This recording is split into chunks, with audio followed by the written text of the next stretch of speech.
Hello and good morning all of you. स्वागत आहे तुमचं मेगाबीट एज्युकेशनच्या यूट्यूब चॅनलवर. बघूया आजचे व्होकॅब्युलरीचे words. One word substitution, misspelled word आणि idioms and phrases. So first word आहे आजचा तो आहे क्रेड्युलस. CREDULOUS. क्रेड्युलस म्हणजे काय होतं तर too ready to believe things. म्हणजेच काय तर जो भोळा असतो, सहज विश्वास ठेवतो कोणावर पण, त्याला काय म्हटलं जातं क्रेड्युलस. जो चटकन फसतो, पटकन फसून जातो कोणाच्या पण बोलण्यामध्ये, त्याला म्हटलं जातं क्रेड्युलस. सो क्रेड्युलसचं मराठीमध्ये मीनिंग काय आहे? भोळा, सहज विश्वास ठेवणारा किंवा चटकन फसणारा म्हणजे काय होतं क्रेड्युलस, असा त्याचा इंग्लिशमध्ये अर्थ होतो. Meaning too ready to believe things. आणि सिनोनिम्स बघूया त्याचे क्रेड्युलसचे काय आहेत तर गलिबल, नेव आणि ट्रस्टिंग. आणि अँटोनिम्स आहेत स्केप्टिकल, सस्पिशियस आणि वॅरी. ओके, परत एकदा बघूया. क्रेड्युलस म्हणजे काय होते तर too ready to believe things म्हणजे जो काय आहे भोळा आहे, सहज विश्वास ठेवणारा आहे आणि चटकन फसणारा सुद्धा आहे, त्याला म्हटलं जातं क्रेड्युलस. सिनोनिम्स आहेत त्याचे गलिबल, नेव आणि ट्रस्टिंग. आणि अँटोनिम्स आहेत स्केप्टिकल, सस्पिशियस आणि वॅरी. सो आता सेंटेन्समध्ये यूज बघूया कसा करण्यात आलेला आहे. The scam targeted credulous elderly people. म्हणजेच जो घोटाळा झालेला आहे स्कॅम. ओके, स्कॅम म्हणजे होते घोटाळा. तर घोटाळ्यात भोळ्या वृद्ध लोकांना लक्ष करण्यात आले होते. टार्गेट म्हणजे काय तर लक्ष करण्यात आलेले होते. परत एकदा तुम्हाला सेंटेन्सचा अर्थ सांगून देते मराठीमध्ये. The scam targeted credulous elderly people म्हणजेच घोटाळ्यात भोळ्या वृद्ध लोकांना लक्ष करण्यात आले होते, असा या सेंटेन्सचा मराठीमध्ये अर्थ होतो. नेक्स्ट आहे क्रायटेरियन. नेक्स्ट वर्ड काय आहे क्रायटेरियन. CRITERION. क्रायटेरियनचं मीनिंग आहे principle or standard by which something is judged. म्हणजेच काय होते मराठीमध्ये तर निकष,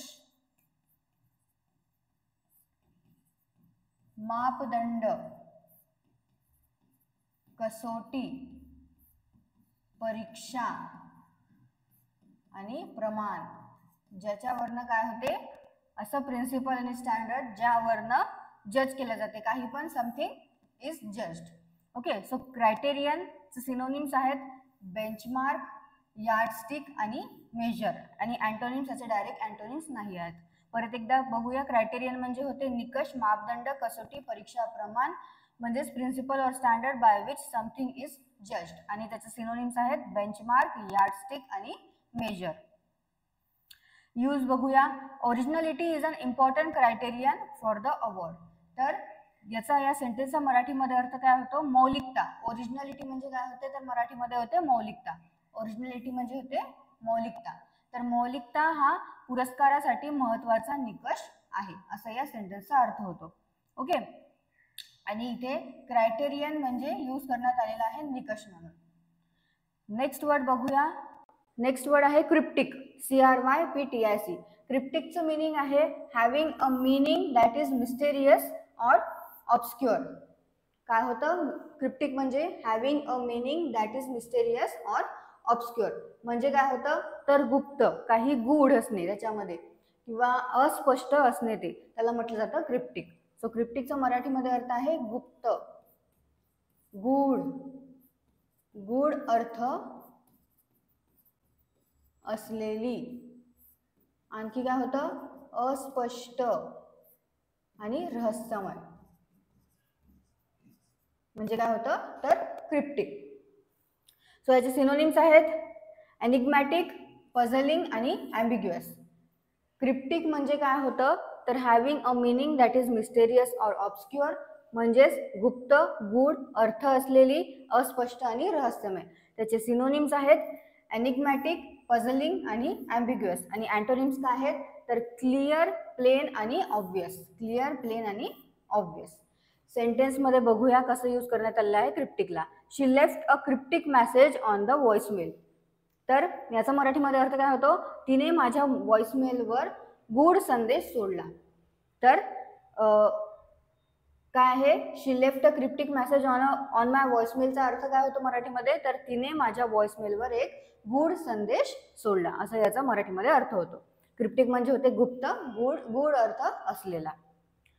नेक्स्ट वर्ड आहे कल्पेबल, CULPABLE.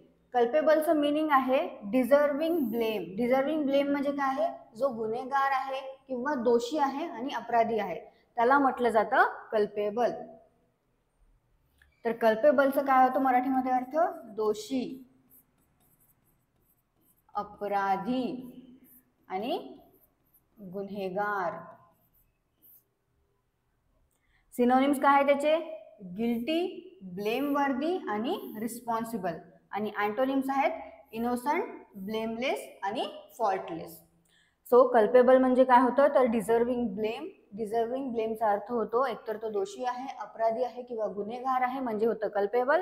सिनोनिम्स काय आहेत, गिल्टी, ब्लेमवर्दी आणि रिस्पॉन्सिबल. आणि अँटोनिम्स आहेत इनोसंट, ब्लेमलेस आणि फॉल्टलेस. यूज काय आहे सेंटेन्स मध्ये बघूया आता. The investigation found him culpable for the accident. तर याचा मराठीमध्ये अर्थ काय होतो सेंटेन्सचा, तर तपासात तो अपघातासाठी दोषी असल्याचे आढळले. ओके, सो इन्व्हेस्टिगेशन म्हणजे काय होते, तपास करणे. तर तपासामध्ये तो अपघातासाठी दोषी असल्याचे आढळले, असा या सेंटेन्सचा अर्थ होतो. आणि इथे कल्पेबल म्हणजे यूज करण्यात आलेला आहे दोषी म्हणून. ओके, नेक्स्ट बघूया one word substitution. One word substitution मध्ये फर्स्ट आहे जिओलॉजी. सो जिओलॉजी म्हणजे काय होते, तर the study of Roxx and soils. म्हणजेच काय आहे, तर भूविज्ञान किंवा भूरचना शास्त्र याला म्हटलं जातं वन वर्ड मध्ये जिओलॉजी. जिओलॉजी म्हणजे काय आहे मग, भूविज्ञान किंवा भूरचना शास्त्र म्हणजे काय होतं, जिओलॉजी. नेक्स्ट आहे द स्टडी ऑफ बर्ड्स. तर स्टडी ऑफ बर्ड्स म्हणजे जे पक्ष्यांचे जे पक्षशास्त्र असते किंवा पक्षी विद्या जे असते, पक्ष्यांची जी स्टडी असते त्याला काय म्हटलं जातं वन वर्ड मध्ये, ऑर्निथोलॉजी. ORNITHOLOGY. ऑर्निथोलॉजी म्हणजे काय आहे मग, तर पक्षीशास्त्र किंवा पक्षीविद्या. ओके, पक्षीविद्या किंवा पक्षीशास्त्र म्हणजे होते ऑर्निथोलॉजी इंग्लिशमध्ये. आणि ऑर्निथोलॉजी म्हणजे काय आहे, तर स्टडी ऑफ बर्ड्स. नेक्स्ट बघूया मिसस्पेल्ड वर्ड. मिसस्पेल्ड वर्ड मध्ये फर्स्ट वर्ड आहे कन्सीड. कन्सीडची करेक्ट स्पेलिंग आहे CONCED. ऑप्शन बी ही करेक्ट स्पेलिंग आहे कन्सीडची, CONCED. आणि कन्सीड म्हणजे काय होतं, तर स्वीकारणे. मराठीमध्ये अर्थ होतो याचा स्वीकारणे. कन्सीडचा अर्थ आहे मराठीमध्ये स्वीकारणे, कबूल करणे, मान्य करणे आणि मंजूर करणे म्हणजे होतं कन्सीड. आणि स्पेलिंग काय आहे करेक्ट कन्सीडची, CONCED. नेक्स्ट वर्ड आहे कॉन्शियस. सो कॉन्शियसची करेक्ट स्पेलिंग आहे ऑप्शन सी, CONSCIOUS. आणि कॉन्शियस म्हणजे काय होते, एक तर त्याचा अर्थ होतो लाजाळू किंवा जाणीव असणे किंवा शुद्धीवर असणे सुद्धा त्याला म्हटलं जातं. सो कॉन्शियस म्हणजे काय होतं मराठीमध्ये, लाजाळू, जाणीव असलेला किंवा शुद्धीवर असलेला आणि सावध किंवा जागा सुद्धा म्हणू शकतो. तर कॉन्शियस म्हणजे काय होतं, तर लाजाळू, जाणीव असलेला, शुद्धीवर असलेला, सावध आणि जागा. आणि करेक्ट स्पेलिंग आहे कॉन्शियसची, ती आहे CONSCIOUS. Next idioms and phrases मध्ये फर्स्ट आहे bite off more than you can chew. तर याचं मिनिंग काय आहे, to try to do something too difficult or overwhelming. म्हणजेच काय आहे, तर आपल्या क्षमतेपेक्षा जास्त काम घेणे किंवा आपल्या क्षमतेपेक्षा जास्त जबाबदारी घेणे याला म्हटलं जातं bite off more than you can chew. Okay, so मराठीमध्ये याचा अर्थ काय होतो, आपल्या क्षमतेपेक्षा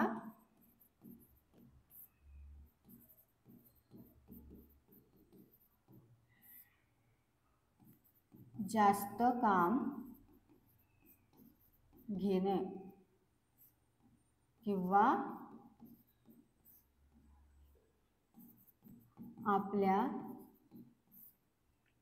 ताकदीपेक्षा जास्त जबाबदारी घेणे म्हणजे काय होतं तर bite off more than you can chew. Next आहे a blessing in disguise. A blessing in डिसग्वीजचा मीनिंग आहे a good thing that isn't immediately recognised. म्हणजे काय अर्थ होतो तर एखादी गोष्ट जी सुरुवातीला वाईट असू शकते परंतु काय होऊ शकते की नंतर ती गोष्ट काय फायद्याची ठरू शकते तुमच्यासाठी किंवा चांगली ठरू शकते, त्याला काय म्हटलं जातं अ ब्लेसिंग इन डिसग्वीज. एखादी गोष्ट जी सुरुवातीला आपल्याला वाईट वाटू शकते पण काही दिवसानंतर किंवा काही वर्षानंतर तीच गोष्ट आपल्यासाठी फायद्याची ठरू शकते किंवा चांगली ठरू शकते म्हणजे काय होतं अ ब्लेसिंग इन डिसग्वीज. तर याचा मराठीमध्ये अर्थ काय होतो वेशात आलेले संकट किंवा